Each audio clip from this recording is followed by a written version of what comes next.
I'm taking all the inheritance. As a husband, it's my natural right since we're married. Maybe I should buy a mansion. My husband and his mother are incredibly obsessed with money. They are trying to take not only from me but also from my father's inheritance. Why do I have to hand over the wealth my father built to these people? I will never forgive them and won't let things go their way. My name is Susan.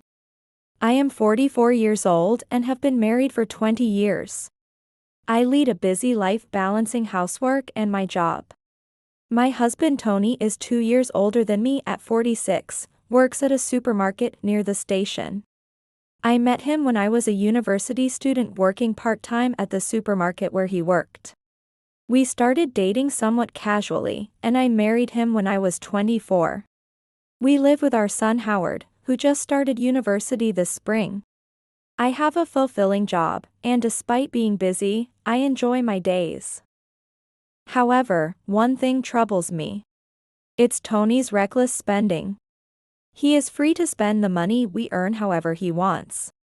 But he mercilessly demands more when it runs out. The quality of our family life drops when the three of us are together. Susan, I ran out of pocket money this month. Could you add about $200 in my wallet? My husband demands more pocket money every month. Again? It should have been enough. What are you spending so much on? Shut up, a man has various social obligations. Whenever I show a bit of resistance, my husband immediately raises his voice. It's because you insisted on sending Howard to university. Exactly, Susan.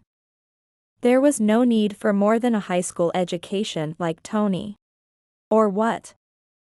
You don't want Howard to end up like Tony because you went to university yourself? My mother-in-law corners me with her sarcastic comments. It's because Howard wants to become a lawyer. You agreed with it too. I didn't think it would cost this much. Then my father-in-law said, Susan, why not have your father pay for everything? He lives in such a mansion. He wouldn't hesitate to pay for his dear grandson's college fees. I thought you cared about your grandson too. But I remained silent because there was no point in saying it. It always comes down to money. I am glad Howard wasn't home at such a time. He doesn't think highly of his grandparents, and when he knows they are coming, he makes sure to go out. It's always like this. They know my father runs a company and lives in a large house, so they try to get money out of me. One day, while I was preparing dinner, Howard told me something shocking. Mom, Dad's cheating. I saw him. He was walking into a hotel arm in arm with another woman. I never expected such a report from my son. I felt more dismayed than angry. That made me realize there was no love left. Just divorce him, Mom. I'll work part-time. It's comforting to know my son feels the same way. Thank you, Howard. But let's talk to your father first. You don't have to worry about anything. Even if we get divorced, I'm still working. And on the night I decided to confront him about it. Suddenly my husband came home with his parents. Father, Mother, what brings you here all of a sudden? Then they entered the living room and said, I was thinking of doing a little filial piety and taking my parents up for a trip to Florida. Could you prepare about $5,000? More demands for money. And this time, a significant amount. The in-laws, meanwhile, were grinning at me. There's no way I have that kind of money. If you don't have it, ask your father. It's unfair that your parents live in a mansion and we live in a rental apartment. He came at me with nonsense. I thought, enough of this, and said, Aren't you cheating, by the way? My husband and his parents froze. It's better if they hear it together, so I proceeded as planned. I don't know what you're talking about. Why would I cheat? Do you have any proof? My husband was clearly flustered. Someone saw you looking cozy with a woman entering a hotel. Anyone could say that. Bring the person who saw it. Well, I hesitated because I didn't want his anger to turn towards Howard. Susan, even if it's true, forgive a cheat or two. It's normal for men. You're the wife, so no need to get upset. I wasn't upset, and I never expected my mother-in-law, a woman, to condone cheating. But hurry up with the money for the Florida trip. Right, we've already booked it, my father-in-law chimed in. It's a done deal, Susan. Do what you're told. My husband quickly tries to change the subject when it's inconvenient for him. I can no longer deal with these people. I've decided to cut ties. We're getting a divorce. I spoke in a calm tone. What are you saying? You can't decide this on your own. If you insist on divorcing, I'll take your family's mansion as compensation. While we were arguing, my cell phone rang. It was from my uncle. He's my father's brother, and they still often drink together. Is that you, Susan? Your father suddenly lost consciousness and collapsed. He's been taken to the hospital by ambulance. The condition is still unclear, but can you come right away? I quickly agreed and explained the situation to my husband and in-laws before rushing to the hospital. Uncle, how is my father? For now, he's sleeping. There isn't an immediate danger to his life, but the situation doesn't look too good. I was a bit relieved since I had been bracing for the worst. My father is 67 years old. It wouldn't be surprising if something happened due to his age. My father took over the company from my grandfather and worked tirelessly. Although he now lives a comfortable life. There were times right after he took over the company when it was struggling so much that we might have had to sell the large house my grandfather had built. He managed to turn things around. My mother passed away from an illness when I was in middle school. But my father never remarried and raised me on his own. My father is irreplaceable to me. It seems he won't wake up today, so I chatted a little with my uncle before heading home. A few days later, I received a call that my father had woken up, and Howard and I went to visit him. Oh, Susan, Howard, sorry to worry you. Father looked much better than I expected. Howard, how is university going? Yeah. It's fun, and I'm studying hard. Father was happy to see Howard. However, when Howard stepped away for a moment, Susan, even if something happens to me, I've left everything at the company to my subordinates. So you don't have to worry about anything. As for the house, I interrupted my father. Dad, don't say silly things. Just focus on getting better. You don't need to worry about that now. Right, my father replied with a gentle, somewhat sad smile. Later, the attending physician called me in and told me that my father's condition was quite serious. It must have been due to overexertion over the years. On the way home, I couldn't stop crying. A few days later, my father passed away. That night, I cried so much my eyelids swelled.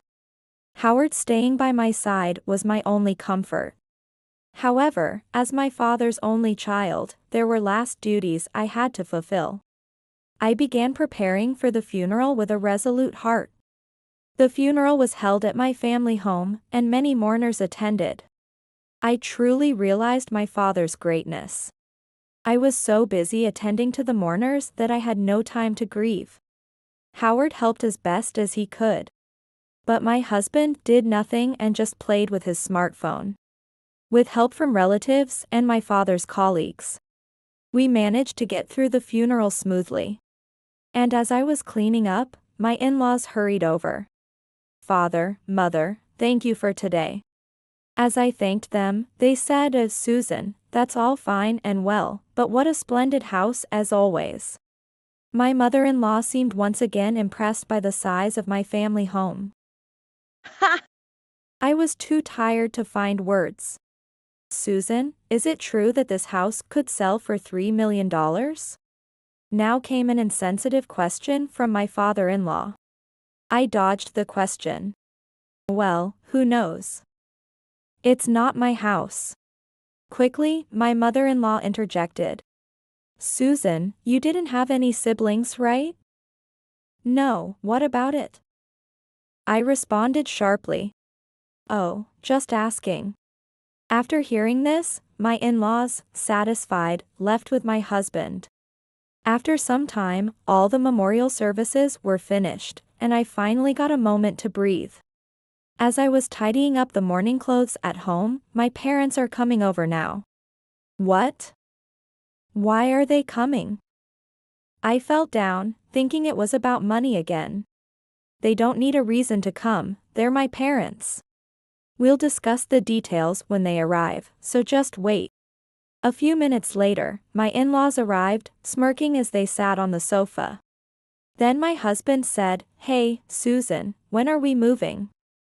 When we do, my parents will live with us. It's a waste for just the three of us to live in such a big house. What are you suddenly talking about? We are getting a divorce. Despite the chaos with my father, my decision to divorce had not changed. Oh come on, that topic again? I was wrong before. I got a bit heated. But I'm not cheating and I don't want to divorce. Don't joke with me. I raised my voice. Now, both of you. Married couples share property, so it's not good to keep it all to yourself. My father-in-law grinned, spouting nonsensical things. A wife should listen to her husband, my mother-in-law agreed. You're planning to monopolize the inheritance, aren't you? I'll take all of it. As a husband, it's my natural right. Susan, if you don't want to live with us, giving us the inheritance will do. Maybe we should buy a mansion with it. It seems my husband and his parents believe all the inheritance will be theirs. What an absurd family. The audacity of these people. Thinking they could take the home filled with precious memories of my father. And the wealth he worked so hard to build, had long surpassed my limit of endurance. I want a room that's spacious and sunny. I'd prefer a room close to the bathroom. There are plenty of bathrooms in such a big house.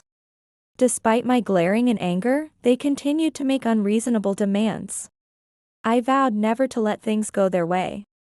A few days later, I received a call from my uncle. Susan, you've had a hard time. I hope you're okay. My uncle was consoling me. Actually, there's something I need to discuss with you. Can you make some time? I agreed to meet him that night. Uncle, what's up? What did you want to talk about? There's something I absolutely need to tell you, Susan. I was surprised by what he told me. I couldn't believe such things were happening. Then, I told him everything about how my husband and in-laws were making unreasonable demands. What? They're saying that? Ridiculous people. I can't forgive them. My uncle was furious. I definitely don't want things to go their way. But it sounds like it'll be okay, with what you've said, Uncle. What should I do? How can I make them give up? Don't worry about anything, Susan. Leave everything to me. Actually.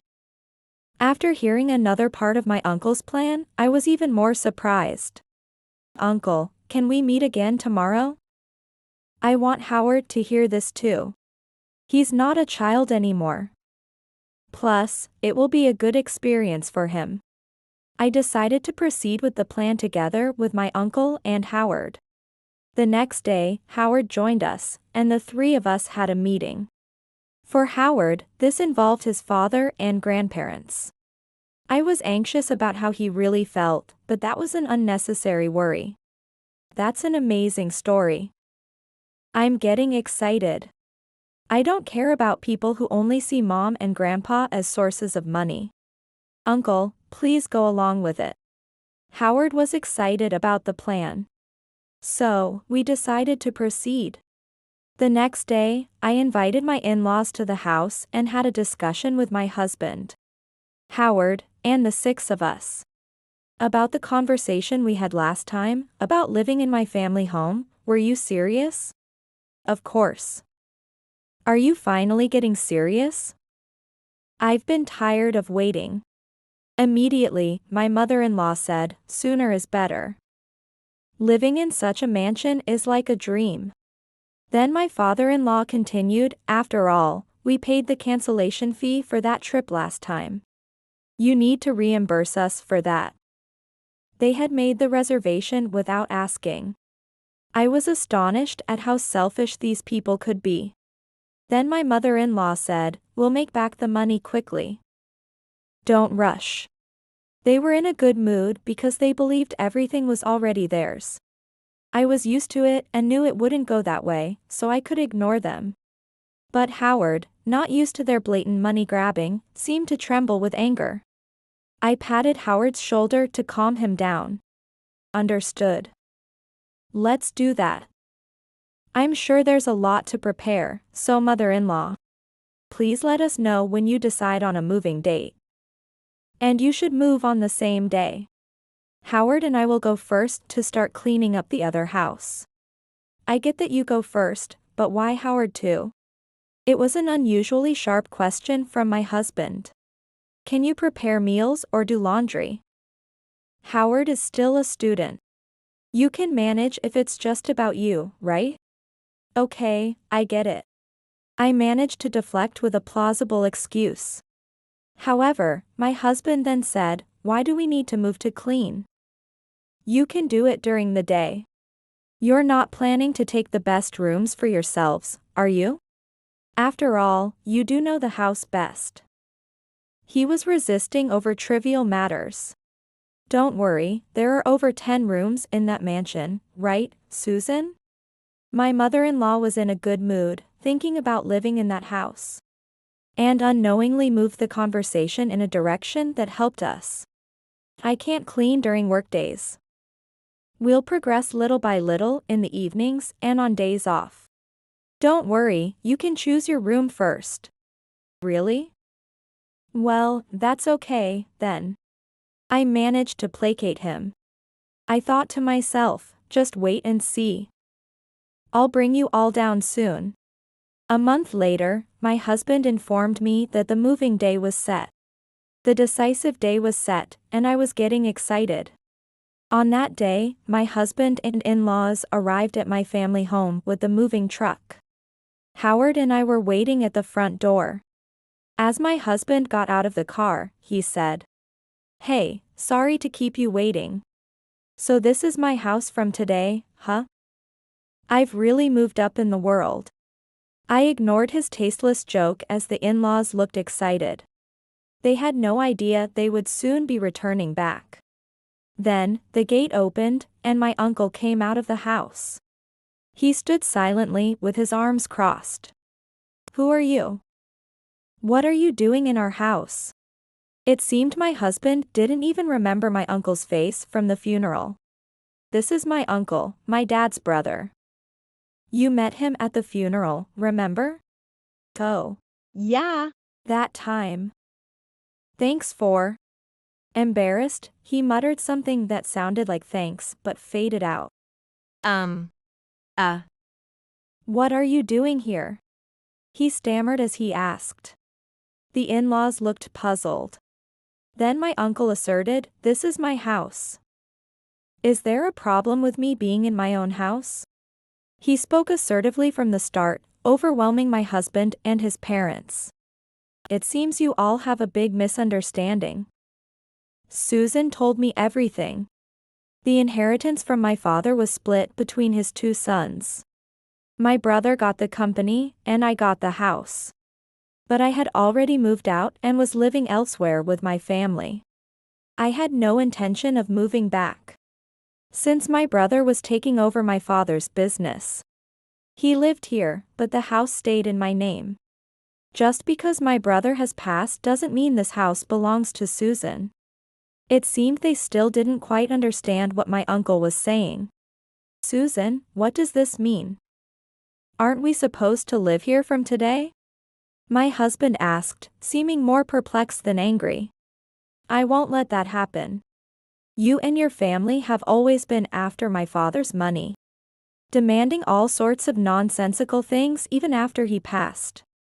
Why should I hand over what my father worked so hard to build to people like you who have done nothing? The audacity has limits. I won't let you have your way. Unusually, I raised my voice, which startled my husband and in-laws. However, my husband said, "What? How dare you speak to me like that?" Suddenly, Howard interjected. "Dad, you're cheating, aren't you?" I was the one who told Mom. Howard, what nonsense are you spouting now? My husband was visibly shaken by his son's confrontation. I saw it. I saw you looking cozy with a woman as you entered a hotel. Was that really me? Are you sure you didn't mistake someone else? Such a mistake is serious. My husband still wouldn't admit it. Dad, just stop. Just disappear from our lives and leave Mom alone. The rejection from his son seemed to really hit him hard. Yet, the in-laws' obsession with money was extreme. We don't know what the truth is, but if it's a divorce you want, go ahead. However, you'll have to pay us a hefty compensation. We've given up our apartment and even quit our jobs in anticipation of relaxing in that mansion from today on. Then, my mother-in-law added, "That's right, Tony quit his job too. We have nowhere to live and no jobs. It's too late to turn us away now. You'll have to pay what's due." I was astounded. What? You quit your jobs? Both of you? Why would you quit your jobs just because you're changing homes? Are you idiots? Now I see just how much you were counting on my father's inheritance. The ones being unreasonable here are you. Their appalling behavior far exceeded my expectations. Either way, as his child, you're going to inherit something. You'll be paying me a substantial amount in compensation. That's when my uncle stepped in again. Listening to you, I can't believe the nonsense you come up with. There's no use talking sensibly with you. Let me be blunt, I am a lawyer. So what? What does that have to do with anything? Don't you understand? The divorce will go through. And you'll be the one paying compensation. It seemed they still couldn't grasp the situation. It's true that Howard seeing you cheating isn't enough evidence. But a month ago, Susan hired me as her lawyer to investigate your infidelity. My husband's face grew increasingly pale. Over the last month, you've met with a part-time worker from your workplace. Let's call her Ms. A, about 5 times. Roughly once a week. Always at the same hotel. Susan has told me about the pocket money you receive. It's hardly enough, is it? That's why you kept asking for more. What are you basing this on? Do you have proof? I'm saying this because I have proof. I have several photos.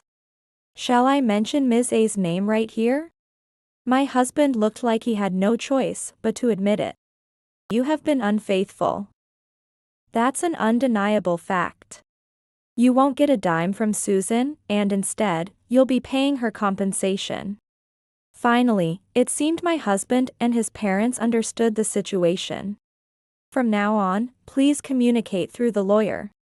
And don't ever show your faces again. I said it firmly.